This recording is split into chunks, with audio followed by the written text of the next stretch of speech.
ये भूमि की भूमि है। नमस्कार, मैं शहबाज खान।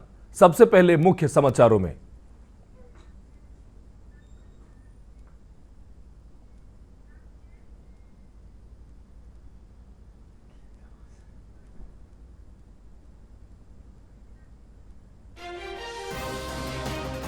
लोकसभा में कल दूसरे दिन अविश्वास प्रस्ताव पर राहुल गांधी और स्मृति ईरानी के बीच जोरदार बहस।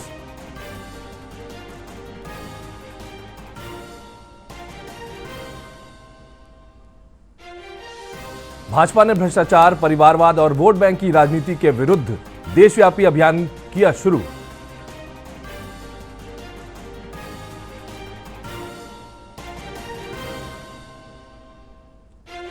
भाजपा प्रदेश अध्यक्ष सम्राट चौधरी ने कहा, बढ़ते अपराध को लेकर आज से पूरे प्रदेश में भाजपा निकालेगी धिक्कार मार्च।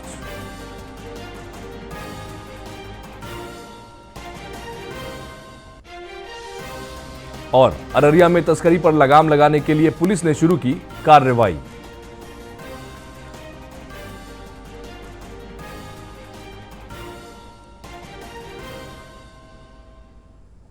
और अब खबरें विस्तार से। लोकसभा में कल दूसरे दिन अविश्वास प्रस्ताव पर जोरदार चर्चा हुई। चर्चा में भाग लेते हुए कांग्रेस नेता राहुल गांधी ने सरकार पर मणिपुर को विभाजित करने का आरोप लगाया। चर्चा में हस्तक्षेप करते हुए महिला एवं बाल विकास मंत्री स्मृति ईरानी ने कहा कि मणिपुर भारत का अभिन्न अंग है। एक रिपोर्ट। लोकसभा में बुधवार को अविश्वास प्रस्ताव पर जोरदार बहस देखने को मिली। दोपहर कांग्रेस की तरफ से राहुल गांधी ने सत्ता पक्ष पर आरोपों की बौछार की तो तुरंत ही सत्ता पक्ष की तरफ से करारा जवाब दिया गया। राहुल गांधी ने मणिपुर को लेकर केंद्र सरकार पर सवाल उठाए तो केंद्रीय मंत्री स्मृति ईरानी ने साफ कहा कि मणिपुर में सरकार ने जरूरी कदम उठाए हैं। केंद्रीय मंत्री स्मृति ईरानी ने कांग्रेस शासनकाल के दौरान हुए सिख विरोधी दंगों के साथ ही कश्मीरी पंडितों के घाटी से पलायन का भी जिक्र किया।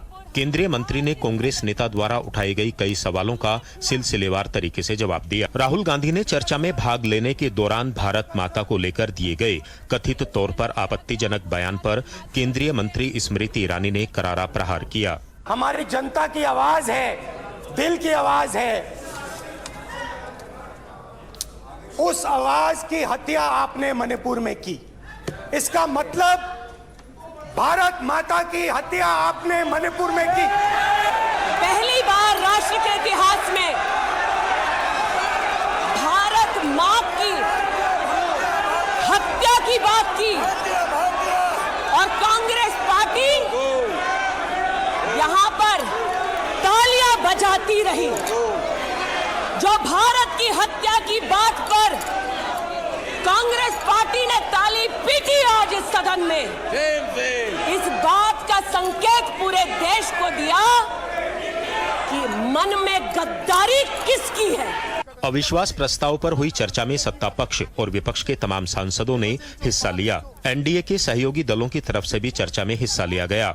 केंद्रीय मंत्री अनुप्रिया पटेल ने कहा कि पीएम मोदी की अगुवाई में केंद्र सरकार ने गरीबों के हित में ऐतिहासिक काम किए हैं।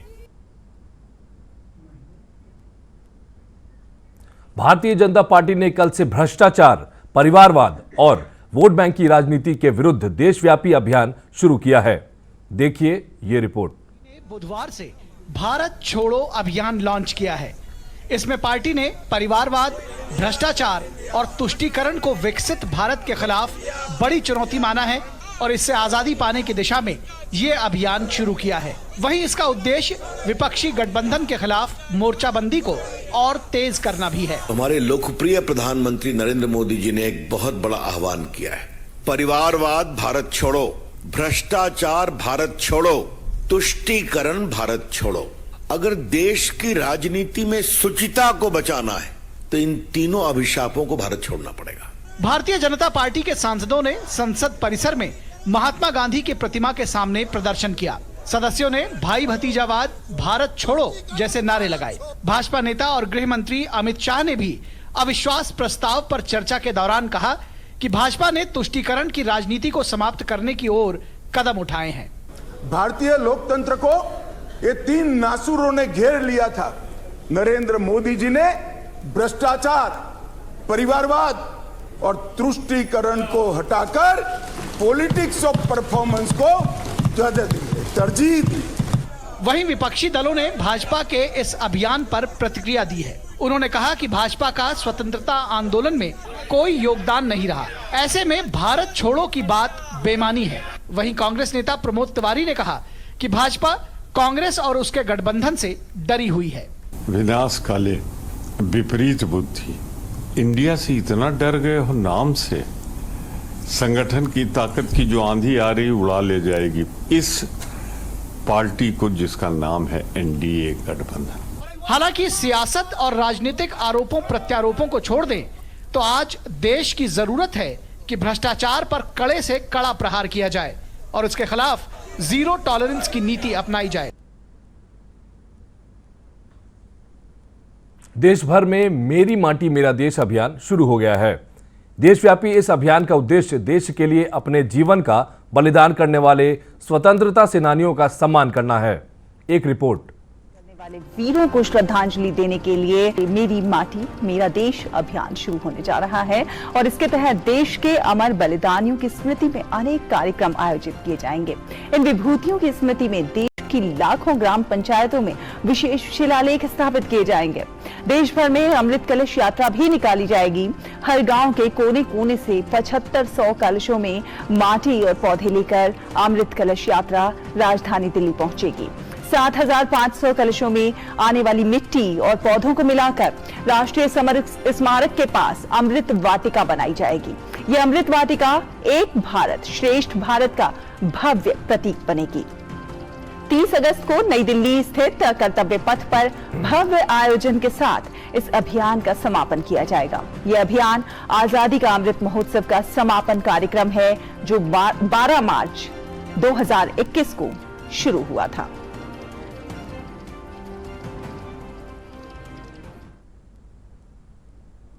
मेरी माटी मेरा देश अभियान दरभंगा में नेहरू युवा केंद्र द्वारा केवटी प्रखंड के ननौरा पंचायत के राजकीय उच्च मध्य विद्यालय से प्रारंभ किया गया। इस मौके पर नेहरू युवा केंद्र दरभंगा के ज्ञान रंजन चौधरी का कहना है कि आजादी के अमृत महोत्सव के तहत जिले में एक अमृत सरोवर का निर्माण कराया गया है। वहां मेरी माटी मेरा देश के तहत वृक्षारोपण किया गया है। कार्यक्रम में वायुसेना दरभंगा के अधिकारी विजय कुमार ठाकुर, कार्यक्रम पदाधिकारी राजेश कुमार रोशन, केवटी प्रखंड की मुखिया रंजना देवी ने भाग लिया। ये कार्यक्रम मेरा देश मेरा माटी का है जो 15 अगस्त के उपलक्ष्य में मनाया जा रहा है। वायुसेना के तौर पर दरभंगा जिला के ननौर गांव के अमृत तालाब पर आया हूं। जो वीर शहीद हुए हैं उनकी याद में एक किस्म का पौधा लगाया जा रहा है जो भारत के हर प्रखंड में लगाया जाएगा। एक कार्यक्रम प्रधानमंत्री द्वारा निर्देशित है जिसे सभी को सहयोग करना है और इसको फलीभूत करना है। उन वीर शहीदों के हम नमन करते हैं जिन्होंने देश के मिट्टी के लिए अपना प्राण न्यौछावर किए हैं। आज़ादी के अमृत महोत्सव के तहत हम लोगों ने अमृत सरोवर पर जो जिला के प्रत्येक प्रखंड में नहीं, एक जिला में एक अमृत सरोवर का निर्माण भारत सरकार के द्वारा किया गया है। वहाँ पे मेरा देश मेरी माटी के तहत कार्यक्रम जो चला है 9 तारीख से 15 तारीख तक चलना है, वृक्षारोपण किया गया है।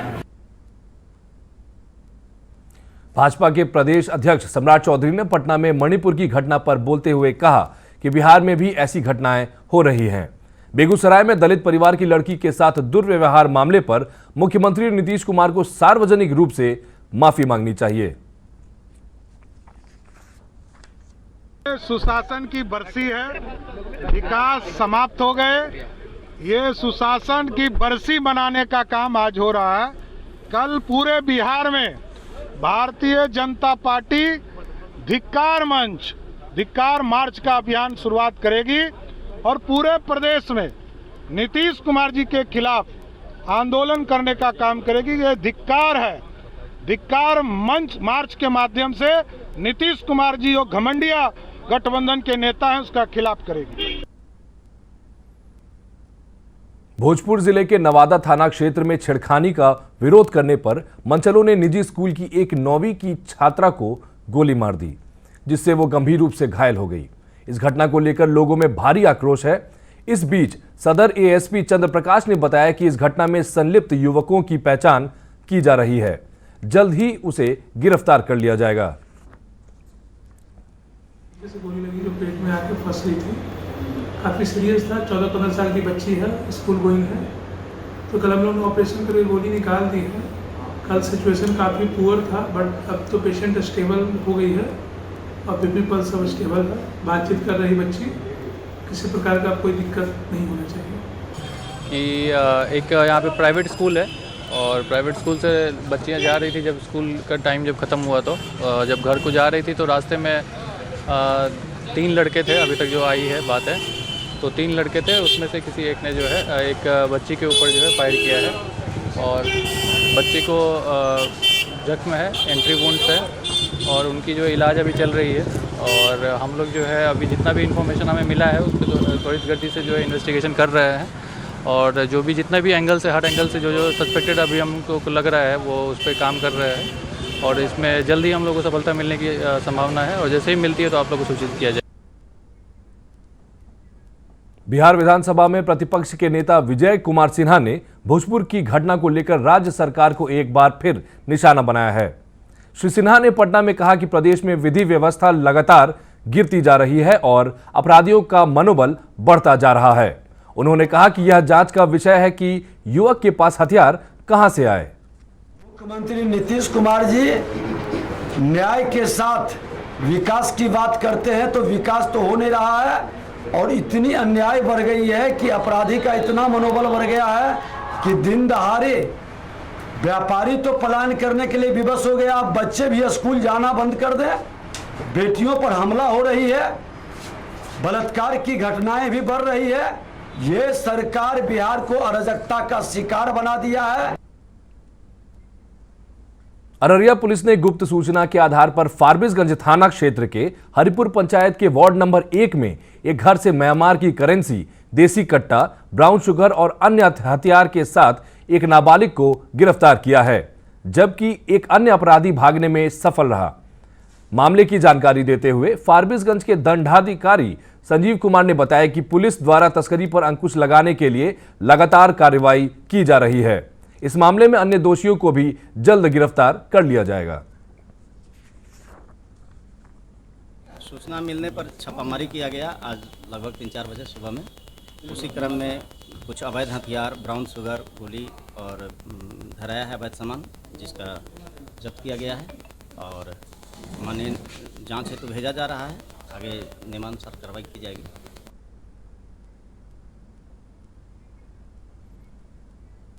नालंदा पुलिस ने भारत सरकार की कृषि एवं किसान कल्याण मंत्रालय की वेबसाइट क्लोन कर ई-केवाईसी के माध्यम से आधार बायोमेट्रिक पहचान की चोरी कर बैंक खाते से राशि निकालने वाले गिरोह का पता लगाने में सफलता हासिल की है। पुलिस अधीक्षक अशोक मिश्र ने बताया कि 8 किसानों द्वारा बैंक खाते से अवैध निकासी की शिकायत पर नालंदा साइबर थाना में मामला दर्ज किया गया था। पुलिस ने 8 साइबर अपराधियों को गिरफ्तार कर लिया है। इनके पास से नगद राशि और दस्तावेज जब्त किए गए हैं। जो बरामदगी है मैं आप लोगों को बता देना चाह रहा हूँ। नगद 7,25,000 रुपये बरामद हुए हैं। मोबाइल 24 मोबाइल बरामद हुए हैं, जैसा आप देख सकते हैं। Laptop 3, flash and polymer stamp exposure machine 1 है जो फिंगरप्रिंट को क्लोन करता है ये, और रबड़ जैसे मटेरियल पर बनाया हुआ फिंगरप्रिंट 713 ये है, ठीक है। और मंत्र फिंगरप्रिंट डिवाइस है 3, ATM card 11, Fino payment bank का kit 10, SIM card 62 SIM card मिले हैं इस तरह के, और ये सब वेस्ट बंगाल के सिम हैं। सैंडिस्क कंपनी का पेन ड्राइव। और अंत में मुख्य समाचार एक बार फिर। लोकसभा में कल दूसरे दिन अविश्वास प्रस्ताव पर राहुल गांधी और स्मृति ईरानी के बीच जोरदार बहस।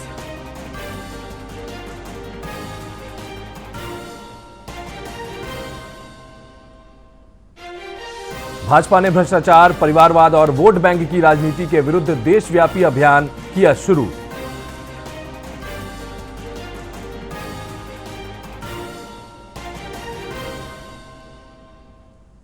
भाजपा प्रदेश अध्यक्ष सम्राट चौधरी ने कहा, बढ़ते अपराध को लेकर आज से पूरे प्रदेश में भाजपा निकालेगी धिक्कार मार्च।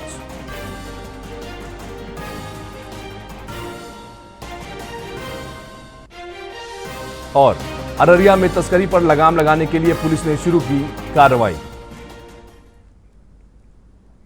इसके साथ ही प्रादेशिक समाचार का यह बुलेटिन समाप्त हुआ। नमस्कार।